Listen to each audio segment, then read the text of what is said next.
بسم اللہ الرحمن الرحیم۔ السلام علیکم۔ آپ دیکھ رہے ہیں SSB 92 T V. Multan press club کے حوالے سے ایک اہم خبر۔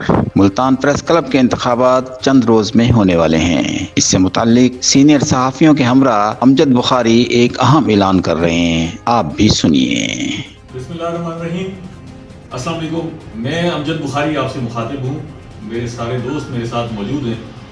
ہم نے ملتان پریس کلب کے انتخابات میں بھرپور شرکت کا فیصلہ کیا ہے اور ہم توقع کرتے ہیں کہ ملتان پریس کلب کے انتخابات صاف اور شفاف ہوں گے۔ میری ممبران پریس کلب سے بھی گزارش ہے کہ وہ اپنا کردار ادا کریں تاکہ یہ الیکشن شفاف ہو سکیں اور سب کے لیے قابل قبول ہوں۔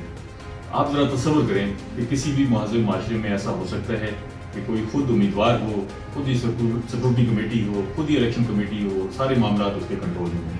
یہ مناسب نہیں۔ آپ اس پر بھی غور کریں اور کوشش کریں کہ انتخابات کو شفاف بنائیں۔ ایک اہم بات یہ ہے کہ آپ نے نئی ممبر سازی کے لیے 1000 روپے فارم کی فیس رکھ دی ہے۔ یہ 1000 روپے ہمارے صحافیوں پر بہت بوجھ ہے۔ بہت سارے صحافی بے روزگار ہیں، معاشی دباؤ کا شکار ہیں، ان کے لیے ادا کرنا مشکل ہے۔ آپ یہ 1000 کی فارم کی فیس بھی ختم کریں اور آگے بڑھیں اور شفاف الیکشن کے لیے کام کریں۔ بہت شکریہ۔ SSB 92 T V.